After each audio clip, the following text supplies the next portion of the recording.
Sir, आमतौर पे देखा जाता है कि जब भी वित्तीय बजट देश में प्रस्तुत किया जाता है तो देश के कुछ वर्ग उस बजट से खुश होते हैं और कुछ वर्ग उस बजट से निराश होते हैं। लेकिन इस बार सरकार ने वो अचीव कर लिया जिसे अचीव करना संभव ही नहीं था।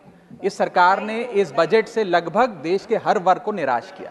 दे have managed to displease all sections of our society. In fact sir, Bharatiya Janata party के अपने समर्थक भी, अपने वोटर भी इस बजट से बेहद निराश हैं। सर, बजट 2024 में अगर आप सर इनको मुझे बोलने दीजिए, नहीं तो मैं if you want me to yield मैं बैठ जाता हूं सर। आप बैठो, आप बोलने दो।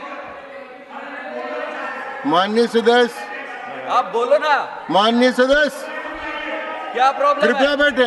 बैठो। क्या बैठ जाए? बैठो आप। प्लीज बैठिए। आप बोलिए छोटा सा, प्लीज कंटिन्यू बोलिए।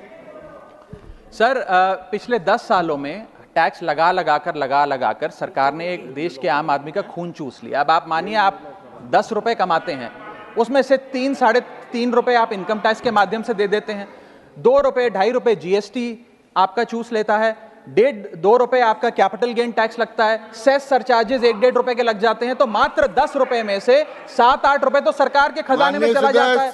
तो आम इंसान को मिलता क्या है, आम आदमी को मिलता क्या है? और सरकार जो हमसे इतना टैक्स लेती है, उसके बदले में सरकार हमें देती क्या है? कौन सी ऐसी अंतर्राष्ट्रीय सेवाएं, world class health care, education, transport सुविधाएं सरकार बदले में देशवासियों को देती है? मैं ये भी पूछना चाहता हूं। इसीलिए आज मुझे ये कहने में बिल्कुल भी गुरेज नहीं है that sir, we in India today pay taxes like England to get services like Somalia.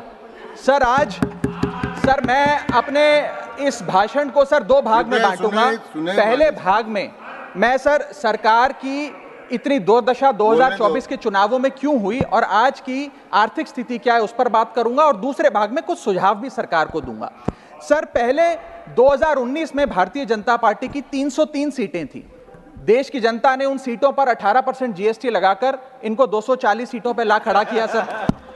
Sir, इसके कई कारण बताए जाते हैं। कोई कहता है कि धर्म का कार्ड नहीं चला, कोई कहता है जातीय कारण है, तो कोई कहने लगता है कि टिकट डिस्ट्रीब्यूशन में कमी रही। सर, ये सब ऊपरी कारण है। मैं 3 कारण बताता हूं जिस वजह से भारतीय जनता पार्टी की ये दुर्दशा हुई। पहला कारण है इकोनॉमी, दूसरा कारण है इकोनॉमी, और तीसरा कारण भी है इकोनॉमी। सुनिए प्लीज, ये सर मैं बैठ जाता हूं। ये राष्ट्रपति के अभिभाषण पर चर्चा नहीं है, ये आम बजट पर चर्चा है। माननीय राघव चड्ढा जी, आपस में बात नहीं करें। माननीय राघव चड्ढा जी, ये राष्ट्रपति के अभिभाषण पर चर्चा नहीं है, ये आम बजट पर चर्चा। बोलिए आप। सर, बजट पे आप बोलो। आप बजट पर बोलिए, आम बजट। सर, अगर आपने मेरी पूरी बात सुनी होती तो शायद इतनी आपत्ति इन लोगों को ना होती। सर, मैं यही कहना चाह रहा हूं कि कई कारण बताए जाते हैं चुनावी हार के, लेकिन मेरे मुताबिक 3 महत्वपूर्ण कारण है। पहला कारण इकोनॉमी, दूसरा कारण इकोनॉमी, और तीसरा कारण भी इकोनॉमी। मैं इकोनॉमी की बात कर रहा हूं, चुनावों की बात नहीं कर रहा। सर, पहला कारण, सर मैं बैठ जाता हूं। सर, इनको चिल्लाने दीजिए, मैं बैठ जाता हूं। सर, माननीय सदस्य बैठिए। जब आपका समय आए तो आप बता देना दिल्ली में कैसे आ रहे। अभी उनको बोलने दीजिए। बोलिए बंद। अभी उन्होंने बना दिया है। बोलिए। सर, पहला कारण हार का है rural income and inflation. Sir, Bharat की 60% से ज्यादा आबादी सर गांव में बसती है, लेकिन आज सर सर ये ठीक नहीं है। सर, इनकी तबीयत खराब है, इनके पेट में क्यों दर्द हो रहा है? इनकी तबीयत खराब है। क्या दिक्कत है? इनके पेट में दर्द हो रहा है। इनकी तबीयत खराब है क्या सर? आज आप बैठिए, बैठ जाए। माननीय सदस्य कृपया बैठे, बैठ जाए। मन कृपया बैठे।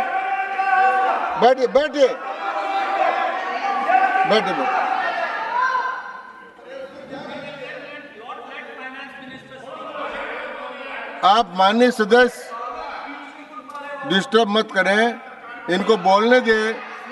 आपको बोलने का अवसर मिलेगा, अब इनको बोलने दें। हाँ सर, मैंने 2.5 मिनट बोला, उसमें 5 बार इन्होंने इंटरप्ट किया है। मैं अपना समय सूद समेत इनसे वसूलूंगा। सर मैं आगे चलता हूं। सर, इस देश में सर पहला मेरा कारण था, ब्याज की आदत ठीक नहीं है। Rural income and inflation. Sir, आज rising rural inflation, rural unemployment, low crop yield, income inequality, farmer debt, high input cost, low income, no MSP और क्रॉप लॉसेस के चलते यह आलम है सर कि रूरल इनकम ग्रोथ वित्तीय वर्ष 23-24 में डेकेडल लो पे है, डेकेडल लो पे। और सर, इसी के साथ साथ किसानों की आय दुगना करने का वादा था, स्वामीनाथन कमीशन के अनुसार एमएसपी देने का वादा था।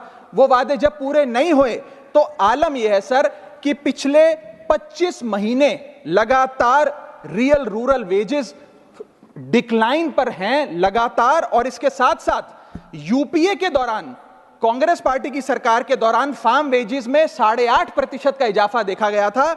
एनडीए 1 के दौरान 3% और एनडीए 2 के दौरान -0.6% का इजाफा देखा गया, यानी कि रूरल वेजेस गिरती जा रही हैं। सर, मैं ऐसे साधारण भाषा में समझाता हूं सर 2014 में एक दिहाड़ी मजदूर एक दिन की अपनी दिहाड़ी से 3 केजी अरहर की दाल खरीद सकता था सर, आज वही दिहाड़ी मजदूर वर्ष 2024 में एक दिन की दिहाड़ी से 1.5 केजी अरहर दाल खरीद पा रहा है, यानी कि महंगाई भी बढ़ रही है और उसकी आमदनी भी घट रही है। इसका नतीजा क्या हुआ सर? इसका नतीजा यह हुआ कि इनका वोट शेयर घटा, रूरल एरियाज में 5% भाजपा का वोट शेयर घटा, इनके खुद के यूनियन एग्रीकल्चरल मिनिस्टर चुनाव हार गए और 398 रूरल सीट्स में से 2019 में इनको 236 मिली थी, आज 398 सीट्स में से इस बार मात्र 165 सीटें मिली हैं, यानी कि रूरल इंडिया में इनको नकार दिया गया है सर। दूसरा मेरा जो आज देश में आर्थिक स्थिति है जिसके कारण इनकी भी ये चुनावों में दशा हुई, उसका है फूड इन्फ्लेशन। सर, थाली का बजट बिगड़ गया सर, आटा हो, दूध हो, चावल हो, दही हो, हर वस्तु पे महंगाई का आलम है, जीएसटी का आलम है और लगातार इस देश में फूड इन्फ्लेशन बढ़ता जा रहा है। 9 से 9.5% के लगभग आसपास फूड इन्फ्लेशन मंडरा रही है सर इस देश में। और मैं पूछना चाहता हूं सरकार से कि वो कमोडिटीज जिसमें हम सेल्फ सफिशिएंट थे, वो कमोडिटीज जिसपे हम एक्सपोर्ट किया करते थे, उसमें कैसे महंगाई घुस गई? और अगर वो कमोडिटीज भी महंगी हो गई हैं तो उसका फायदा किसान को क्यों नहीं मिलता? वो सारा पैसा जा कहां रहा है? ये एक बड़ा महत्वपूर्ण सवाल है सर। आटा 2014 में 21 रुपए प्रति केजी बिका करता था, आज 42 रुपए प्रति केजी हो गया है। दूध 30 रुपए प्रति लीटर के आसपास बिका करता था वर्ष 2014 में, आज 2024 में 70 रुपए प्रति लीटर बिकता है सर। देसी घी 2014 में 300 रुपए प्रति केजी पे बिका करता था, आज 2024 में 675 रुपए प्रति केजी बिकता है। अरहर की दाल 80 रुपए प्रति केजी बिका करती थी 2014 में, आज 230 रुपए प्रति केजी बिक रही है। और न जाने कितनी वस्तुओं के दाम आसमान छू रहे हैं सर। और अगर यही रफ्तार रही महंगाई की तो जितनी रफ्तार से 303 से 240 पर आए हैं, उससे तेज रफ्तार से 240 से 120 पर आएंगे सर ये लोग। Sir, third reason is unemployment, यानी कि बेरोजगारी। सर, इनफॉर्मल सेक्टर हो या फॉर्मल सेक्टर हो, अनऑर्गेनाइज सेक्टर हो या ऑर्गेनाइज सेक्टर हो, हर जगह अनएम्प्लॉयमेंट है। और सीएमआई की रिपोर्ट यह बताती है कि अनएम्प्लॉयमेंट दर ऑर्गेनाइज सेक्टर की इस देश में 9.2% है। अनऑर्गेनाइज सेक्टर की तो बात ही भूल जाइए, ऑर्गेनाइज सेक्टर की अनएम्प्लॉयमेंट दर 9.2% है। और हम लोग अपने देश के ह्यूमन रिसोर्सेज को किस कागार पे लाकर खड़ा कर दिया है उसका आलम देखिए सर। उत्तर प्रदेश सरकार के सचिवालय में पीएन की पोस्ट के लिए 368 नौकरियां निकली, 23 लाख लोगों ने उसके लिए आवेदन पत्र दिए। इंडियन रेलवेज के ग्रुप डी एम्प्लॉइज में 63,000 पोस्ट निकली, उसके लिए 2.5 करोड़ लोगों ने आवेदन पत्र दिए। 2.5 करोड़ ऑस्ट्रेलिया की आबादी से भी ज्यादा है sir. 9,900 constable post Bihar police निकालती है, उसके लिए 11 लाख आवेदन पत्र आते हैं। और सर, सारी चीजें छोड़िए, महाराष्ट्र सचिवालय के कैंटीन में 12 वेटरों को भर्ती करने के लिए जब आवेदन पत्र मांगे गए तो 7,000 लोगों ने आवेदन पत्र दिए, जिसमें कई पोस्ट ग्रेजुएट्स और ग्रेजुएट्स भी शामिल थे सर। यह बेरोजगारी का आलम है। चौथा, की सेक्टर स्टैग्नेशन।